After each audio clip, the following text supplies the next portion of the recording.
Bonjour à tous. Cette semaine on va parler de travail du sol. Donc là je suis avec le Lamborghini et la Rotobèche. Donc on fait de la préparation de sol sur un sol qui est gorgé d'eau. Donc comme on peut voir, il y a de l'eau encore partout. Donc de toute façon là ici je m'arrête à ce niveau là parce que toute cette partie là on a fait du blé l'an dernier, on a fait du triticale. Toute cette partie là est beaucoup trop mouillée et donc là je suis encore sur une zone mouillée, mais un peu plus haut on voit ça a fait une croûte en fait, hein. Ça a fait une croûte qui a commencé à sécher, vous voyez là. Donc ça a commencé à sécher, mais dessous en fait, dessous c'est on le voit, ça fait de la pâte. Vous voyez les vers de terre, vous voyez, ça fait de la pâte. Donc en fait on vient soulever cette terre et l'air va mieux pénétrer dans le sol et ça va nous faire sécher toute cette terre. Donc ça va être ici un carré de pommes de terre. Ensuite il faut que je prépare les oignons qui sont juste au-dessus de la serre. Et ensuite on a un autre champ là-bas. Donc je vous reprends après. Donc là on peut voir la Rotobèche en action.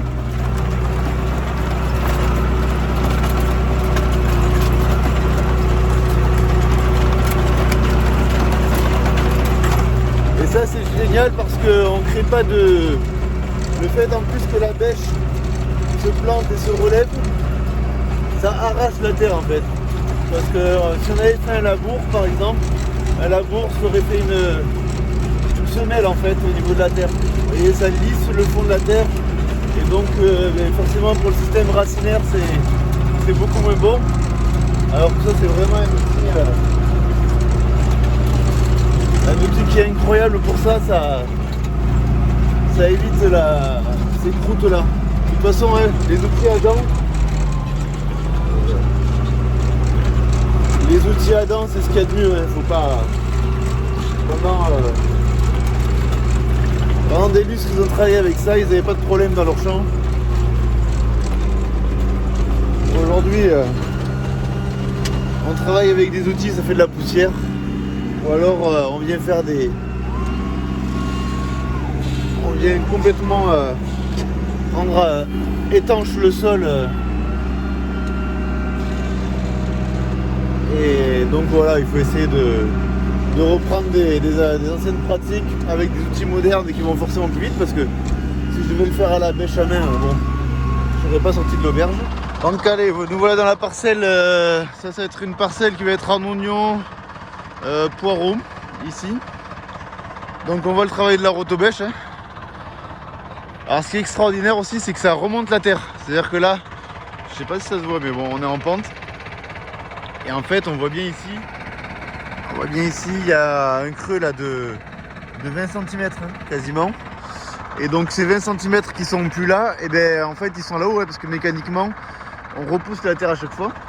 Et comme forcément la terre a tendance à descendre, c'est une très bonne chose. Tout à l'heure, on ira faire un petit tour dans la serre ce soir. Là, on va aller faire un tour de la serre à semis. Voilà. Comment on l'appelle, la nurserie. Donc là, ici, vous voyez, on a des plants de tomates. Alors, on en a déjà planté un peu plus que ça. Parce que là, il y en a, je sais plus, il y en a environ 200, je crois. On a planté 380. Donc les premiers plants qu'on met sous serre, on achète le plant, on met du plant greffé. Donc ça on l'achète chez un pépiniériste professionnel. Il nous fait du plant greffé. Donc là ici on a de la cobra rouge et de la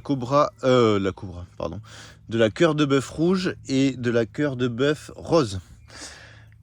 Voilà un petit peu les plants. Donc c'est des plants qui sont greffés on les prend sur 2 têtes, sinon c'est trop vigoureux. Donc voilà, on a le plan et ici on a 2 départs. Donc quand on va les planter, on va les palisser sur comme si c'était 2 pieds en fait différents. Alors ça, le plan greffé, c'est quelque chose, c'est pour moi, c'est indispensable si on veut avoir des récoltes abondantes sous serre, si on veut avoir de la précocité et si on veut avoir le minimum de maladies. Quand on a du plan greffé, on a quasiment, voire pas de traitement, sauf des conditions très particulières. On va venir faire une bouillie bordelaise. C'est souvent surtout en prévention pour éviter d'avoir des attaques de mildiou ou d'oïdium. Alors l'oïdium, c'est normalement on y met un peu de soufre aussi pour l'oïdium. Et là maintenant, tout ça, alors ça c'est nos plants. Voilà, ça, tout ce que vous voyez ici, d'ici jusque là-bas, et ça redescend sur la palette. Là ici, on a quasiment que du plant d'oignons et de poireaux. Alors là, on a ça c'est de l'oignon mélodie. Je sais pas pourquoi, mais ça ne pousse pas. L'an dernier, on a eu le même problème. Alors si on regarde bien, on a un par-ci, un par-là. C'est... Vous voyez, là sur une plaque comme ça, il y a 2 oignons. Bon. Alors on a l'impression que ça voudrait sortir. Ça fait quand même un mois, plus d'un mois que ça encaisse. Hein. Ça fait 1 mois et demi que ça a été semé. Je sais pas, s'il y a des maraîchers professionnels qui font leurs plans, n'hésitez pas à me dire. Vous voyez, on a fait les plans en même temps. Hein. Ça c'est de l'oignon d'Amposta. Donc ça a été réalisé le même jour, avec les mêmes mottes, à la même profondeur, parce que les mini-mottes sont déjà pré-poinçonnées en fait par la machine. Je ne sais pas pourquoi ça ne marche pas, mais là ici c'est vrai qu'on peut voir que c'est très beau. Alors nous quand on fait de la mini-motte, on en met toujours 2 ou 3 graines par mini-motte. Vous voyez, là il y en a 2, là il y en a 2, là il y en a 2, là il y en a 2. Voilà, on essaie toujours de les mettre par 2. En fait ça se développe très bien. On pourrait aller jusqu'à 3, donc généralement c'est 2 ou 3. Et là je vais pas voir, si là par exemple ici il y en a 3, 1, 2, 3. Voilà, là ici on en a 3. Et donc ça nous permet d'avoir, surtout quand on repique, s'il vient à faire très chaud, le fait qu'on ait des grosses mottes avec plusieurs oignons, la reprise est bien meilleure. L'arachis, j'ai l'impression que ça se fait bien, mais plutôt dans la saison. Quand on plante février, mars, si on plante à cette période-là, ça peut le faire.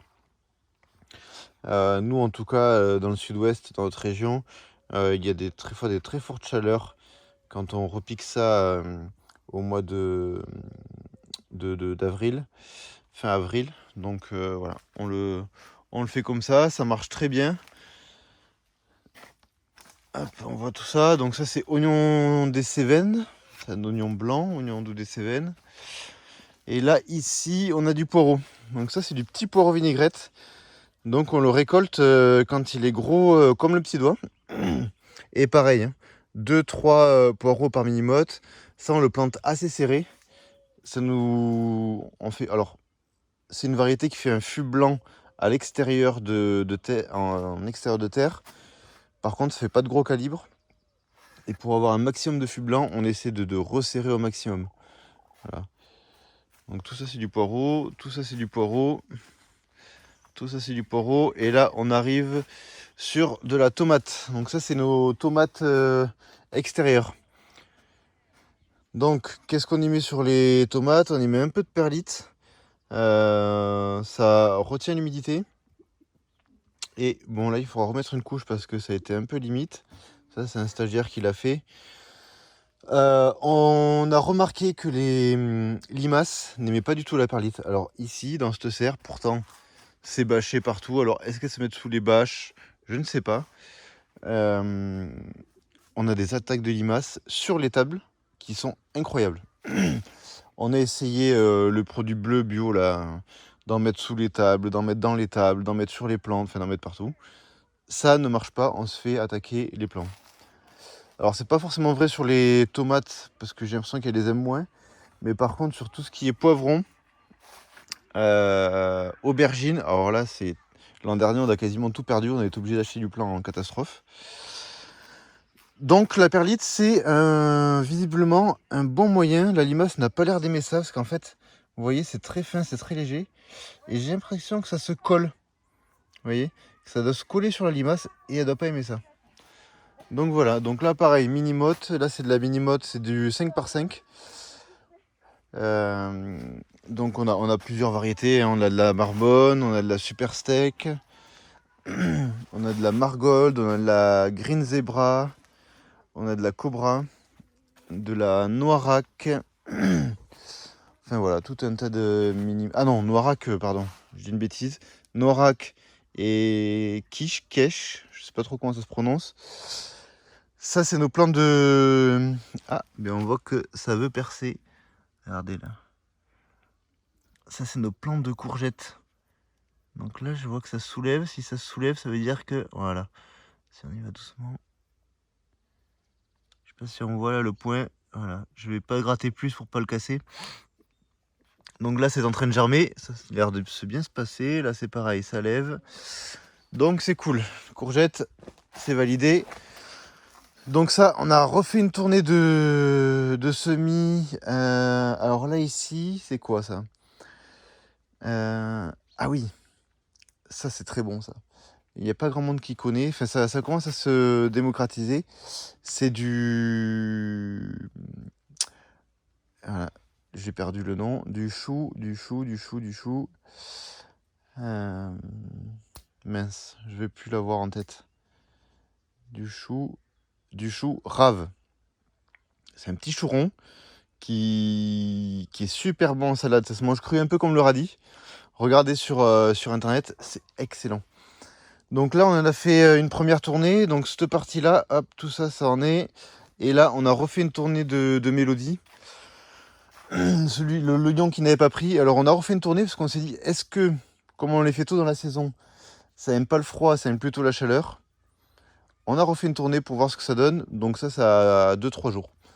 À voir, à faire, à suivre. Donc voilà, pour les semis cette année, il va y avoir d'autres choses qui vont arriver. On va voir toutes les courges. Alors cette année, à cause des limaces et parce qu'on n'en fait pas en extérieur, on va pas faire de poivrons, on va pas faire d'aubergines. Habituellement, on en met en extérieur. Et en fait, au mois de mai, on a généralement pas le temps de les planter, pas le temps de s'en occuper, de désherber. Donc à chaque fois, c'est une culture, on la met en place.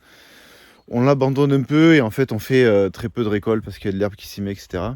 Donc on a fait le choix d'en faire uniquement sous serre. Donc on va les planter plutôt dans la saison, au mois d'avril. On va en mettre plus sous serre et ça nous évitera d'avoir cette surcharge de travail au mois de mai. Parce qu'au mois de mai, on a tout à planter, tout à arroser en extérieur. On a aussi, là où on le voit, tous les vergers, tous les pêchers à éclaircir. Donc on n'éclaircit pas chimiquement ici, on éclaircit tout à la main.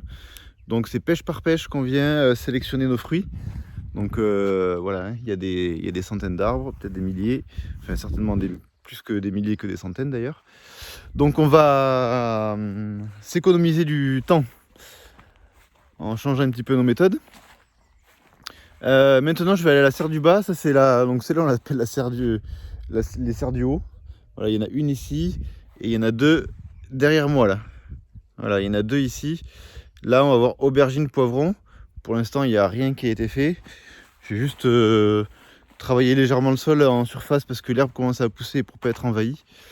Et comme on ne désherbe pas, il faut la maintenir avant qu'elle soit trop grande. Donc là on va aller à la serre du bas. Et on va regarder toutes les tomates qui ont été plantées, comment on les a plantées. Et je vois, il y a là, alors là on est dimanche, hein. À midi on a eu la belle famille qui est venue manger. Voilà, regardez, hop. Voilà, donc il y a la belle famille, il y a le petit loup et il y a madame la chef d'exploitation. Voilà, ce serait cool un jour qu'on se fasse une présentation aussi avec Gaëlle qui est ma compagne et avec qui on travaille sur la ferme tous les deux en binôme. Allez, je vous reprends au serre du bas.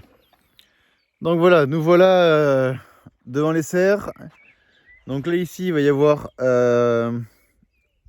des oignons qu'on a vu tout à l'heure à la serre à semis, oignons, poireaux et choux. C'est incroyable, chou rave, voilà. Je vais pas réussir à le retenir. Hein. Pourtant, j'adore ça en plus. Mais c'est vrai que c'est pas commun et du coup, j'oublie le nom à chaque fois. Donc voilà les serres où on va faire les tomates. Donc on a 1, 2, 3, 4 serres de 2 rangs. Donc qu'est-ce qu'on a fait? Donc préparation du sol, hein, basique, hein, décompactage sur le rang. Un coup de... Hop, j'ai reculé. Un coup de rotavator en surface pour faire une terre suffisamment fine. On a mis du paillage en toile tissée. Alors pourquoi la toile tissée plutôt qu'une bâche plastique noire? Franchement, la toile tissée, c'est une révolution dans le maraîchage. Si je peux vous donner un conseil, si vous voulez plus de désherbage, enfin ça dépend de l'agriculture que vous, enfin le maraîchage que vous faites, mais si vous mettez du désherbant, bon ben chacun a ses choix et a ses pratiques. Nous, on évite d'en mettre, voire on n'en met pas plutôt.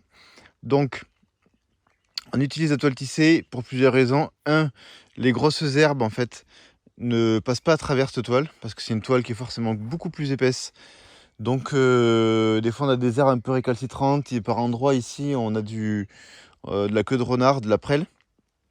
Et ça, c'est hyper puissant. Ça arrive à passer au travers des paillages plastiques. Le paillage plastique, forcément, c'est moins large. Donc, on couvre juste le rang. Et du coup, entre rangs, il faut vachement désherber.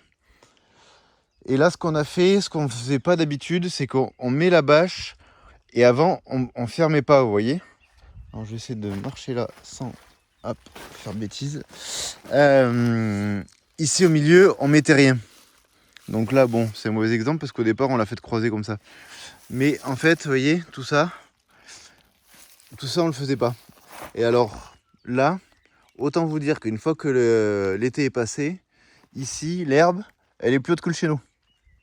Donc après, il faut tout désherber, tout couper, tout sortir. Et généralement, une fois dans la saison, au début, on y passe pour arracher le plus gros. Donc il faut sortir l'herbe. Enfin bon, vous voyez le travail. Hein. Donc là, on a fait le choix. Il me restait du paillage en fait plastique qu'on utilisait sur les bandes. Et donc là, je mets une bande au milieu. À chaque pied, vous voyez, on essaie de faire le plus serré possible. On fait des nœuds même. On les coupe, on tire le plastique, on fait un nœud autour. Et après, on vient agrafer tout ça. Et donc là, cette année, le désherbage, c'est terminé. Terminé le désherbage. Et ça, c'est des heures et des heures. Hein. Alors, il y a 2 postes en maraîchage qui prennent beaucoup de temps et qui sont hyper chronophages. C'est 1, le désherbage, 2, l'arrosage. Donc quand on peut simplifier la chose, il ne faut pas hésiter. On a l'impression de perdre du temps quand on fait ça, parce que mine de rien, pour faire les 4 serres, on y a passé 1 jour et demi. Donc vous voyez, ça représente un peu de temps. Mais en fait, s'il fallait qu'on désherbe, juste ici, là, vous voyez, au niveau des pieds de serre, on passe à peu près autant de temps pour le faire. Sachant qu'après, ça c'est la première fois, et en fin de saison, c'est pareil, rebelote. On repasse peut-être encore plus de temps parce qu'il y a plus d'herbe. Enfin, c'est vraiment la galère. Donc là, plantation de tomates, voilà, très simple. 2 lignes de goutte à goutte de chaque côté. Quand on ouvre la vanne là-haut, bam, ça arrose. Alors, ces serres-là, je les ai montées l'an dernier. Donc, elles sont récentes. Enfin, elles sont récentes. C'est des serres d'occasion que j'ai rachetées et que j'ai montées. Ici, au niveau de l'arrosage, donc j'ai une vanne pour isoler. Et ici, j'ai monté des électrovannes. Alors, comme on le voit, pour l'instant, elles ne sont pas encore branchées. Je devais le faire cette année, mais c'est comme tout. On a 10 millions de choses à faire. Et j'ai pas eu le temps. Mais ce qui va là, l'hiver prochain, je vais le faire. On va raccorder toutes ces électrovannes. Je vais mettre un tableau au bout de la serre. Et après, je vais pouvoir commander chaque serre. Et ça, en termes de temps d'arrosage, c'est énorme. Puis surtout que des fois, on ouvre. On oublie de mettre un réveil ou de se mettre une alarme.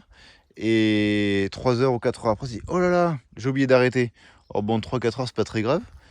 Mais l'an dernier, j'ai laissé une serre à tomates. Je l'ai laissé 16 heures, le goutte à goutte. Autant vous dire que la serre était noyée. On s'enfonçait de 30 cm dans la serre. On fait une catastrophe. Heureusement, c'est du plan greffé. Donc le plan greffé, c'est très résistant. Mais bon, c'est quand même à éviter. Hein. Faut pas faire ça tous les jours. Voilà, ça c'est les plants de tomates. Donc ils ont... J'ai l'impression qu'ils ont grandi de 10 cm en 3 jours. Ça va très très vite. Donc le plant greffé, c'est incroyable. On les a plantés, c'était là il y a 3-4 jours. Ils sont déjà ici. Là on a mis une ficelle. Ah, elle est attachée, oui. Donc on a mis les ficelles. Hop, on a le fil de culture qui est là-haut. On a mis la ficelle au pied. Alors on fait un nœud large. C'est juste histoire de dire que ça se balade pas. Et après, on viendra mettre nos premiers clips ici. Voilà. Donc on mettra un clip, on verra ça. La mise en place des clips. On viendra tendre un peu la ficelle pour l'accrocher. C'est pour ça que toutes les ficelles sont un peu lâches. C'est juste là, c'est juste un petit nœud en bas pour les maintenir et pour éviter que tout se mélange entre eux. Donc ici après au milieu, qu'est-ce qu'on va y faire? On va aussi faire des oignons. Donc ici ça va être de l'oignon nouveau. Donc c'est du petit oignon qu'on ramasse blanc et qu'on vend en botte. Donc dans chaque serre ça va être comme ça. Et tout à l'heure j'ai eu la petite surprise en allant voir, ça y est, nos patates sortent. Donc on avait fait une vidéo sur la plantation de pommes de terre sous serre. Je vous ai expliqué comment on faisait pour les écartements, etc. Voilà, ça y est, ça commence à sortir, on les voit. Donc on voit ici, là ça sort, là ça sort. Là ça c'est du chien-dent, alors ça c'est aussi... on a eu une attaque de chien-dent l'an dernier. Voilà, on le voit, ça sort partout. Partout, donc c'est très joli. Là maintenant il va falloir... là on laisse ouvert tout le temps, en fait. Les serres on les ferme plus. On les ferme plus parce que la nuit on a 10 degrés, 10-12 degrés. Le matin on va pas descendre vers les 7 degrés. Mais on ventile au maximum pour éviter les maladies. Donc là on laisse ouvert 24 h sur 24. Il y a les frontons en haut qui sont fermés. Donc les frontons c'est la partie, la lune, hein, la demi-lune là.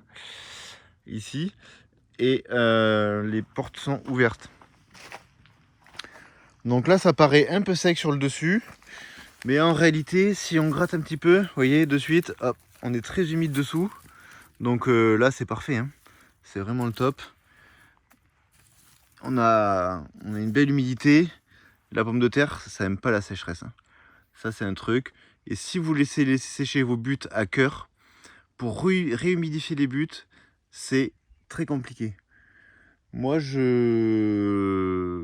préconise toujours, en tout cas sous serre, c'est ce que j'ai remarqué, c'est qu'il faut faire des arrosages réguliers.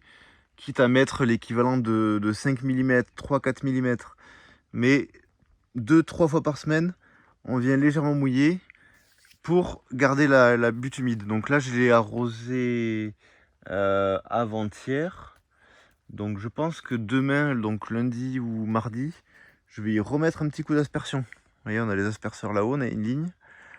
Je vais y remettre un petit coup d'aspersion pour toujours maintenir la terre humide. Et j'ai un pluviomètre juste ici. Donc à chaque fois que je mets l'eau, je vide, je remets et dessus il y a un petit gradueur en fait, et au fur et à mesure je sais comme ça dans ma saison combien de quantité d'eau j'ai mis sur les pommes de terre. Voilà.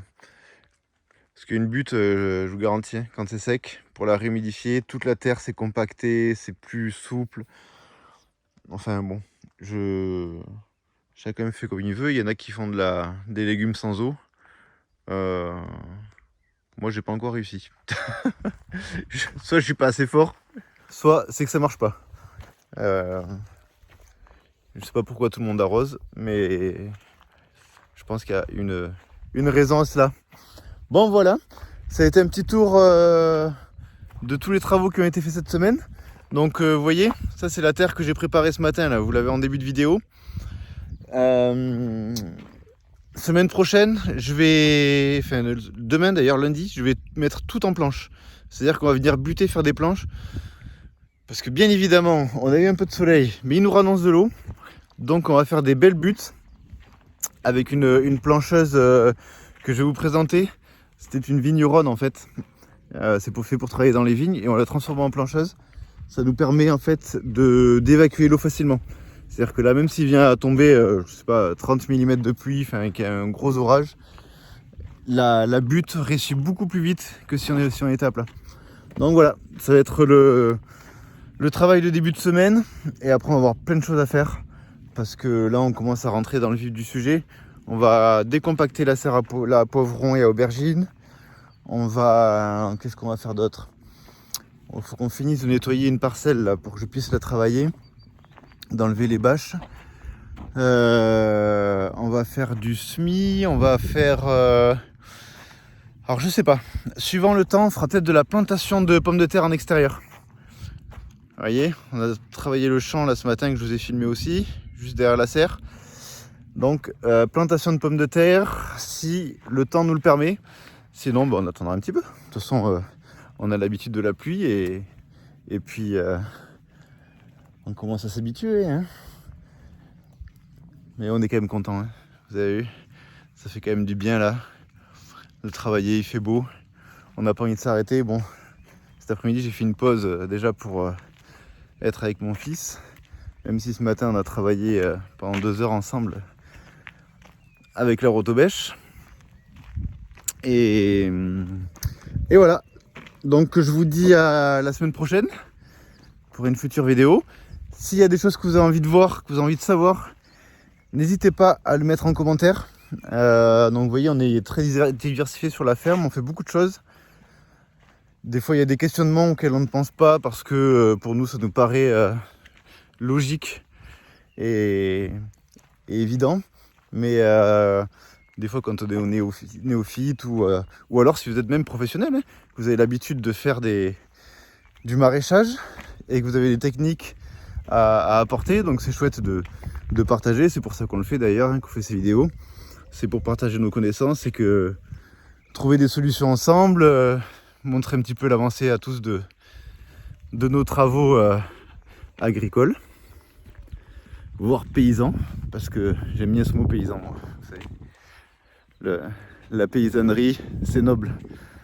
Malgré ce qu'on a pu dire il y a quelques années, on est fiers d'être paysans, on aime notre terre et on aime nos produits. Voilà. Allez, à très vite, à la semaine prochaine pour de nouvelles aventures.